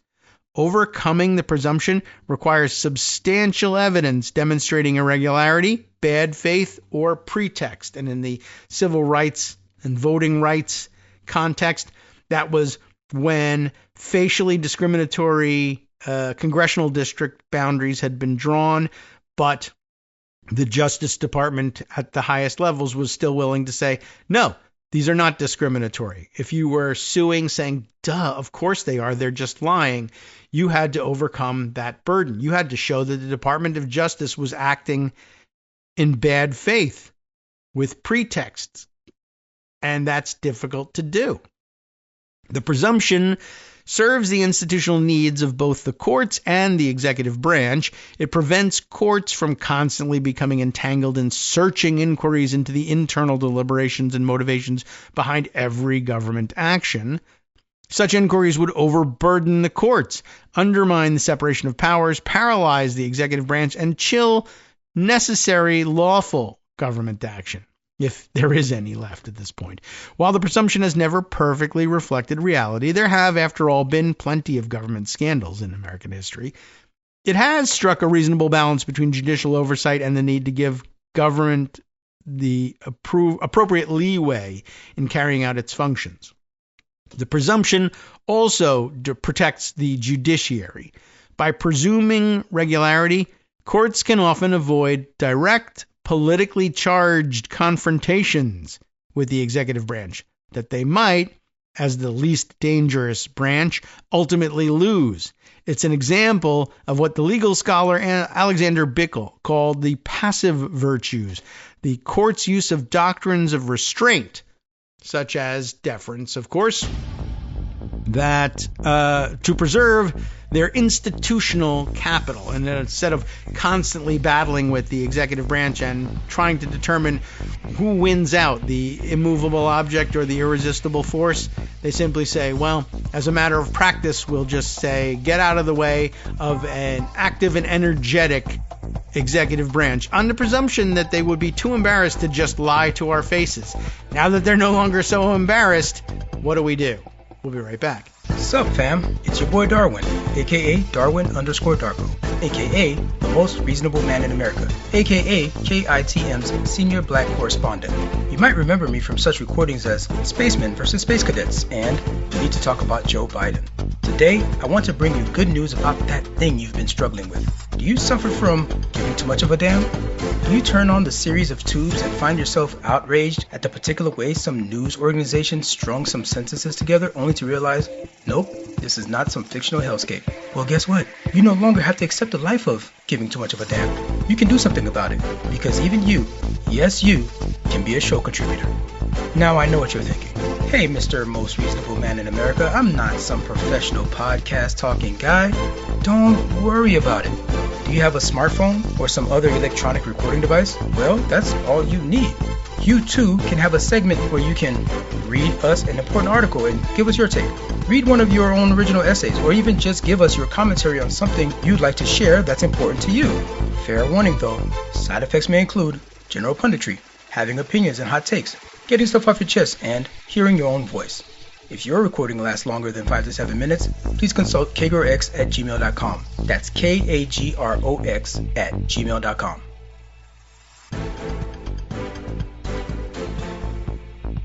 All right, welcome back now to the Kagro in the Morning Show here on Netroots Radio. Let's read a little bit more. Let's spend the time to catch up. The time we should have been catching up with the fire hose of stories, to catch up instead on important background that will help us understand the import of stories as they break, I guess. We were reading a little bit about the presumption of regularity, both as background, but also now moving on to what's happening to the presumption of regularity under Trump. Well, that presumption faced significant strain during the first Trump administration. Most notably, multiple lower federal courts rejected the administration's stated national security rationale for the travel ban, targeting several Muslim-majority countries. And you may recall the amount of time that I recall it because I did it. The amount of time I spent during the first administration compiling all of their various court losses. It's now impossible to keep up with all of the court losses as they're reported these days, just because of the fire hose of litigation and the number. They have a very low winning percentage in the courts because they're coming to the courts with these ridiculous positions, no evidence, crazy legal theories that don't even might not even have real legal basis behind them. Fabricated citations, et cetera, et cetera. It's just been a total legal mess. But first administration, we compiled all of these losses, and I used a hashtag of some kind on Twitter at the time, and a line that went with it about something like, you're really good at getting stuff done or whatever, right? And I think using the old dotard hashtag, it wasn't the most effective use of it, but is what we kind of fell into, and that was how I created this chain of, I don't even remember how many cases just on various subjects that even early on, just courts were just, even without all the damage that he had done to this presumption of regularity, we're just losing on the weakness of their legal theories. Anyway, back to this point here. The presumption of regularity faced significant strain in the first administration. As with the travel ban, that was a good first example. The courts found evidence suggesting that the policy was driven by religious animus rather than legitimate security concerns, which was kind of an easy thing to do if you really sat down and worked through it, and therefore declined to presume the government had acted in good faith. So They had questions about whether or not they were acting in good faith. How about that? Extra use of the sound effect. Courts questioned the presumption in smaller one-off cases as well. For example, Judge Reggie Walton, citing grave concerns about then Attorney General William Barr's lack of candor regarding the Mueller report, ordered an in-camera review in chambers, without public, but an in-camera review of the unredacted report in a Freedom of Information Act case, explicitly refusing to accept the government's representations about redactions due to concerns about its credibility and good faith. For all the damage the first Trump administration did to the presumption, its conduct the second time around has been far worse. And by the way, I think for the most part, the courts readjusted back to default positions about the presumption during the Biden administration. So it was, pretty elastic. They were able to repair it. But I don't know whether it can survive the damage of this second administration. For instance, when they say things have been far worse, just a few days into the new administration, Steve Vladeck noted how it seemed, quote, inclined to upset, if not upend, the Justice Department's long-standing relationship with the federal courts. The administration's actions over the past 2.5 months have confirmed that prediction. In response, judges across the country, including many appointed by Republican presidents, and sometimes even by Trump himself, have frequently and openly questioned the administration's factual assertions and stated motivations in court filings and hearings. Consider just a few high-profile examples of courts implicitly and sometimes explicitly finding that despite the benefit of the doubt traditionally afforded by the presumption of regularity, the administration had not acted lawfully or in good faith. And here are some examples, bulleted for our convenience. In litigation concerning deportations under the Alien Enemies Act, Judge James Boasberg accused the government of acting in bad faith when it failed to stop deportation flights despite his in-court order to do so. He stated that there was a fair likelihood that the government violated his order and signaled that he may hold government officials in contempt. Hasn't happened yet. But in response, Trump called for Boasberg's impeachment, called him crooked and a radical left lunatic who, unlike Trump, didn't win anything. This, in turn, prompted a rare public rebuke by Chief Justice John Roberts, who released a statement pointing out that for more than 2 centuries it has been established that impeachment is not an appropriate response to disagreement concerning a judicial decision. Okay, bit of a wet noodle, but gee whiz. Second bullet point here, in a fiery opinion and joining the Trump administration's attempt to block transgender people from serving in the military, Judge Ana Reyes described the ban as, quote, soaked in animus and dripping with pretext. She questioned the administration's decision-making process behind the ban, writing, no one knows what Trump relied on, if anything. When, during the hearing about the ban, the Justice Department lawyer said, I don't have an answer to Reyes' question about whether the ban was motivated by animus, she shot back, you do have an answer, you just don't want to give it. I guess she knows. She also accused the government of trying to say one thing in public and then come here to court and say something else entirely. The Justice Department, its feelings apparently hurt, has made a formal complaint against Judge Reyes with the U.S. Court of Appeals for the D.C. Circuit. Judge Beryl Howell, meanwhile, during a decision on Trump's targeting of the Perkins Coie law firm, said that the government's argument sends chills down my spine. In issuing a temporary restraining order against the government, Howell compared Trump to the Queen of Hearts in Alice in Wonderland, noting that this may be amusing, where the Queen of Hearts yells off with their heads at annoying subjects and announces a sentence before a verdict, but this cannot be the reality we're living under. Oh, it is. After the government, in response to the hearing, moved to disqualify Howell from the case, she accused the Justice Department of engaging in ad hominem attacks that were designed to impugn the integrity of the federal judicial system. Next bullet, dismissing the indictment against New York City Mayor Eric Adams, Judge Dale Ho sharply criticized the Justice Department's stated reasons for dropping the case. He found the rationale concerning appearances of impropriety and election interference unsupported by any objective evidence and likely pretextual. Regarding the claim that the prosecution hindered cooperation on immigration policy, Ho stated, "Everything here smacks of a bargain. Dismissal of the indictment in exchange for immigration policy concessions," calling this rationale unprecedented and breathtaking in its sweep and fundamentally incompatible with the basic promise of equal justice under law. While acknowledging his inability to force the prosecution, Ho dismissed the case with prejudice, specifically to prevent the perception that the mayor's freedom depends on his his ability to carry out the immigration enforcement priorities of the administration. Next, in litigation over the Environmental Protection Agency's termination of a $20 billion in climate grants, Judge Tanya Chutkan pressed the administration for proof supporting its public allegations of criminality and fraud, finding the government unable to provide evidence weeks into the case. Here we are, weeks in, and you're still unable to proffer me any information with regard to any kind of investigation or malfeasance, she said. Chutkan questioned the lawfulness of the termination and temporarily blocked the return of the funds. This judicial skepticism unfolded amid reports that senior assistant U.S. attorneys resigned rather than execute a related criminal seizure order, and that a magistrate judge refused to authorize it.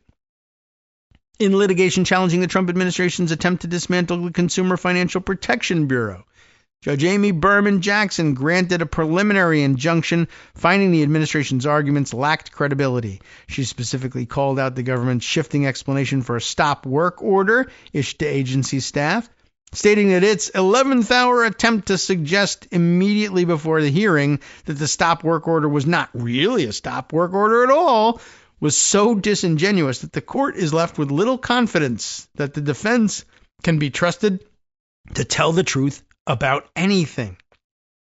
Judges across the country are growing exasperated with the government counsel who are unable to answer basic factual questions or who refuse to confirm whether the government has complied with court orders. One judge described it as suspicious that the government lawyer could not answer the question of who was the first head of the Department of Government Efficiency. Another asked why they were unable to get a straight answer from the government lawyer as to whether their order unfreezing USAID funds had been followed. Beyond the individual cases, the Trump administration's actions more generally undermine the presumption of regularity. Judges, after all, are people too. They read the news like the rest of us. Consider a judge who, in the past 12 weeks, has lived through the following: visas being revoked based on political speech, the crippling of vast swaths of the federal government, a push to end birthright citizenship for the children of undocumented migrants, escalating attacks on research universities, public musings by the president about seeking an unconstitutional third term, self-dealing at the highest levels of government, the open refusal to enforce federal law despite congressional passage and judicial approval, blocking money to states based on governors acting, quote, disrespectfully, all linked, of course, here, by the way, mishandling of classified war plans, the appointment of unqualified partisans to high-level government positions, the dismissal of national security officials based on complaints from a conspiracy theorist, the humiliation of a beleaguered ally in a public Oval Office broadcast, and the deliberate upending of global trading systems that has sent the markets reeling. And this is just the past 3 months. It doesn't include Trump's first-term actions, culminating as an attempt to overthrow the 2020 election and his various criminal convictions and indictments in the intervening years. You don't have to be what the president would call a certified Trump hater to question whether this administration is playing it straight, not just in litigation, but in general. Another section on the consequences of this collapsed presumption. A world in which the government's actions undermine its claims to a presumption of regularity would have profound consequences. First, it would put intense strain on the adversarial nature of the legal system. Unlike inquisitorial systems, in which judges actively engage in fact-finding, our system relies heavily on opposing counsel to present their cases vigorously and truthfully.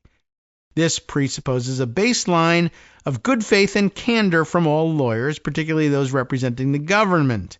When that baseline disappears, the system struggles to function effectively. Courts may feel compelled to adopt more inquisitorial methods, demanding independent evidence and verification even for routine government assertions. I tell you, we should all be questioning every single piece of Trump administration paperwork, right? This is the brief. Here's our brief, Your Honor, as requested. Really? Is it your brief? Did you write it? Did AI write it? Because there's some citations here to fake cases. I mean, everything needs to be questioned here. Anyway, courts may feel compelled, right, to adopt a more inquisitorial process. This shift toward judicial fact-finding requires more judicial time and resources, and courts are ill-equipped for it. Having limited investigative resources, perhaps a judicial assistant and a few law clerks, that's it, compared to the extensive staff required in a truly inquisitorial system that you might find in other countries. Moreover, such heightened scrutiny could unduly hinder legitimate, necessary, and time-sensitive government functions, creating inefficiencies and potentially chilling lawful executive action, if there is such a thing, I guess. Second, the collapse of the presumption will have, if it hasn't already, a corrosive internal effect on the government itself, particularly on the Department of Justice and its lawyers. When an administration demands actions or advances legal positions based on questionable factual assertions or pretextual rationales, it forces government lawyers into a difficult position. This pressure is amplified when leadership signals, as Attorney General Bondi did when she described Justice Department staff as his, that is, Trump's lawyers. That loyalty to the executive's agenda is prioritized over traditional duties to the court and the law. Although their primary ethical duty as officers of the court mandates candor, acting on this duty, on this duty, can place them in direct opposition to the administration's wishes, which normally is no problem because F them, but that's apparently now the new mission, right?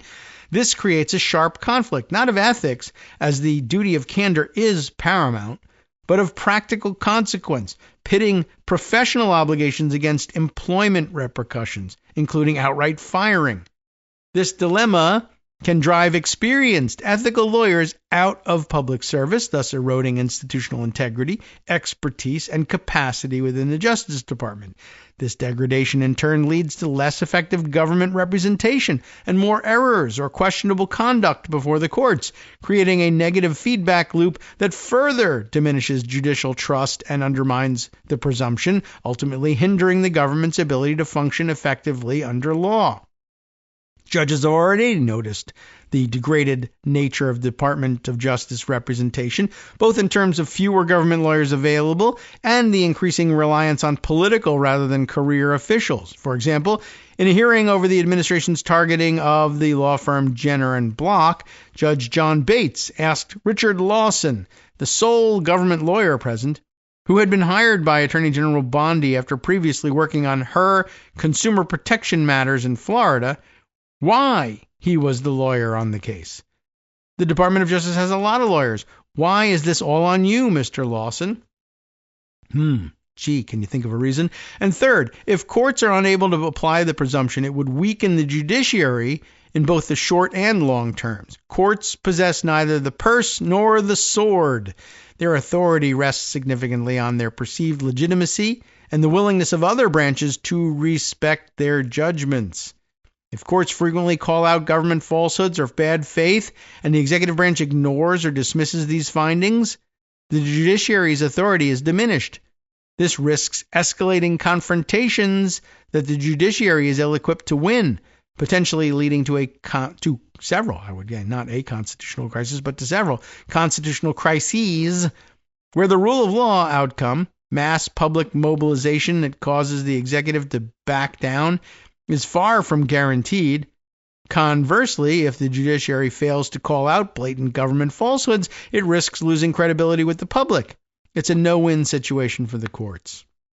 A more profound long-term risk is that an executive, frustrated by judicial checks, might seek to undermine the court's independence by altering their composition, a tactic common in authoritarian regimes worldwide. During his first term, President Trump's judicial nominations, although sometimes controversial, drew largely from established conservative legal circles, except for like the ghost hunter he wanted to make a judge, right? Effectively outsourcing selections to groups such as the Federalist Society. But subsequent fallings out with these groups, coupled with judicial defeats, including at the hands of his own appointees, and challenges to the 2020 election, appear to have taught Trump a different lesson, that personal loyalty is the paramount and perhaps sole judicial virtue.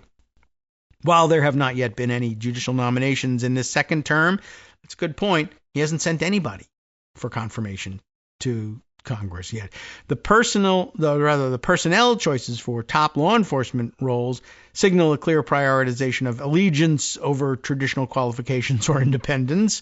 Consider Trump's attempt to appoint Matt Gaetz as Attorney General, alongside the successful appointments of Bondi as Attorney General, his personal lawyers Todd Blanche and John Sauer to top positions at the DOJ, and Kash Patel and Dan Bongino to head the FBI. If future judicial nominations follow the same loyalty-first criterion, they might make a judge like Aileen Cannon, whom Trump has described as a model of what a judge should be, look like Sir Thomas More by comparison. So what now? Given the damage observed, what are the potential future trajectories for the presumption of regularity? One potential path forward involves the administration acknowledging the institutional damage caused by its loss of credibility with the courts and taking concrete steps to rebuild trust through consistent good faith conduct and truthful representations. This would be the response of any normal administration, where even a fraction of the pushback that the government lawyers are getting from judges would prompt a full-blown panic at the Justice Department. Suffice to say, this is not a normal administration, and there's little reason to think that self-correction is in the cards. Another possibility is that the presumption of regularity is well and truly broken, at least concerning the current administration. In this scenario, courts, their trust shattered, would operate with persistent and justified skepticism toward the executive branch. Judicial scrutiny of government actions and assertions would necessarily remain high, effectively shifting the burden to the government to affirmatively demonstrate its good faith, even in routine matters, with all of the drawbacks described above that such a change would entail. It's hard to predict what such a world would look like, so radically would it deviate from settled constitutional practice. But like other foundational norms undermined by this administration, its loss would induce profound instability and unpredictability, pushing the relationship between the courts and the executive into uncharted and dangerous territory. The final and most worrying possibility is that when the presumption of regularity reaches the Supreme Court, conservative justices would slap down skeptical trial judges, issuing rulings that effectively transform the presumption of regularity into a rule of mandatory deference. Facts be damned. During the first Trump administration, the Supreme Court adopted this approach in at least some cases, most notably Trump versus Hawaii, where the court, in an opinion written by Chief Justice Roberts, explicitly disregarded the evident anti-Muslim animus behind the administration's multiple travel bans, although in other cases the court was willing to look beyond the presumption and find evidence of bad faith in administration actions. Worryingly, early signs suggest that the Supreme Court is heading in this direction. Earlier this week, and it would be a couple of weeks ago now, the court provided a stark example when in a 5-4 decision, the majority vacated a lower court's restraining order that had blocked the administration's legally dubious use of the Alien Enemies Act for mass deportations. While affirming basic due process rights in theory, it undermined them in practice by requiring that challenges proceed via individual habeas corpus petitions in the district of confinement rather than through broader class litigation in D.C. As Mark Joseph Stern observed in the Slate, the majority seems to be affording the president a strong presumption of regularity, assuming good faith and respect for constitutional boundaries. In other words, as Vladeck writes, they're burying their heads in the sand. The justices aren't fools. Well, they understand the administration they're dealing with, one in which the president and his hand-picked subordinates lack the necessary virtues of high office. They may think that it's better to go along with a lawless executive than face defiance and potential irrelevance. But it is better to fail with honor than to be complicit in lawlessness. Whether or not he can get anybody to believe that, that's another question. All right, that was an extraordinarily long piece, but I think important just by way of background, and I think we all sort of felt this inherently in watching the news and what was going on in court. But I don't know. It seems like it's an important part of the background that we might otherwise have skipped over. That'll help us understand just how far afield we're wandering here. There's another, I guess, legal angle that I can add to this. This one more current from TPM just yesterday. Amin Yusel reporting this piece titled "Trump Allies Prep Plan to Make DOGE," remember them, "seem like a good, normal, law-abiding operation." This is an interesting change in direction in legal strategy, I think, for helping solidify and guarding against judicial interference with various of the DOGE actions over the past couple of weeks. Let me see. The White House is planning to send a rescission package to Capitol Hill in the coming days, part of an effort to give a fig leaf of legitimacy to DOGE's rampage through the federal government. Remember, all the suits have been launched challenging their impoundment of funds, firing of personnel, dismantling of entire departments, selling off their buildings, what have you. All of these things. Well, these are in defiance of the congressional power of the purse. The idea here is, well, now we'll send you a official proposed legislation rescinding all of these prior or previously approved appropriations. This would be the legal methodology, the permissible methodology for presidential disapproval of congressionally appropriated spending, but being done after the fact. That's the important part. This legislative package makes use of a process intended to bring money approved by Congress, but not yet spent by the president, into compliance with the post-Nixon Impoundment Control Act. Through the package, President Trump and his administration are aiming to formalize at least some of the administration's efforts to claw back billions of dollars in federal funding that has already been approved by Congress, but that Trump and Elon Musk have lawlessly slashed as part of Musk's rampage through the federal government.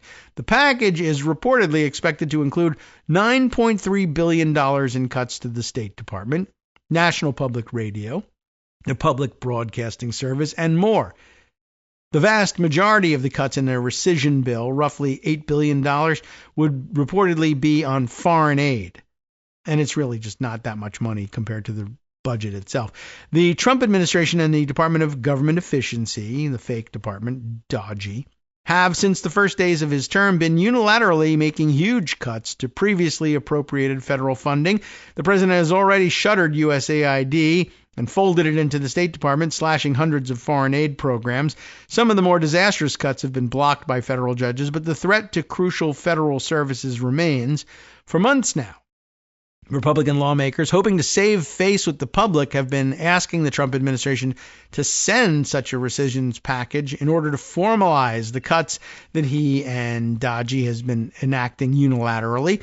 The soon-expected package is the first stab at that effort. The way that Trump has gone about using rescission is historically unprecedented at best, turning on its head the constitutional process for allocating funds and further undermining Congress's authority to direct spending, stand up federal agencies, and serve as a check on the executive branch. How would it all work? Let's see what we can cram in before exiting for the day. Presidents have used the process known as rescissions for decades. To formally begin the process, the president has to submit a special message to Congress asking for the rescissions. In the message, the president must detail the amount he would like to rescind and why, the specific amounts it will accounts that it will come from, the projects and functions the potential rescissions would impact, as well as the estimated fiscal, economic, and budgetary impacts it will have. In other words, paperwork, and you know how he hates to do that. Once the president submits the special message, a 45-day countdown begins during which Congress can approve, reject, or ignore the president's request. And during those 45 days, the executive branch is also allowed to delay spending the funds in question as it waits for Congress to make a decision on canceling the previously appropriated spending.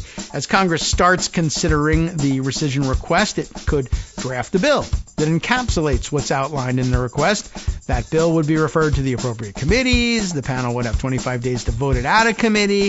If the committee does not act on the bill during that time, it can be brought to the floor for consideration through discharge petition. Once either chamber has a rescission bill, either via the committee process or discharge petition, it can then vote on it. Rescission packages allow for fast-track procedures in both cases, meaning they can be passed by just simple majority. No filibuster in the Senate. If the same bill passes both chambers, as usual, the president's budget authority on funds in question is rescinded. If the bill fails to pass in either chamber or the 45-day clock runs out, the president's request is denied, and the executive branch must spend the appropriated money, and it cannot ask for the same rescissions again. So there's a real process. It's just you're supposed to start things this way, not cut off the funding and then say, oh, yeah. It actually would have been legal if we had gone through the rescissions process, but that process is complicated and stupid, so we didn't do it. Yeah, but now they're going to try and do it in reverse. We'll see whether it makes it through Congress. From networksradio.com, you have been listening to Kagro in the Morning with David Waldman. It absolutely could make it through Congress. Of course, there's a Republican majority in both houses, so maybe by the narrowest of majorities, it might make it. We can continue with that inquiry tomorrow as Greg returns to the air, but for now, we got to hand things over to Justice Putnam for the West Coast Cookbook and Speakeasy next, right here on Netroots Radio.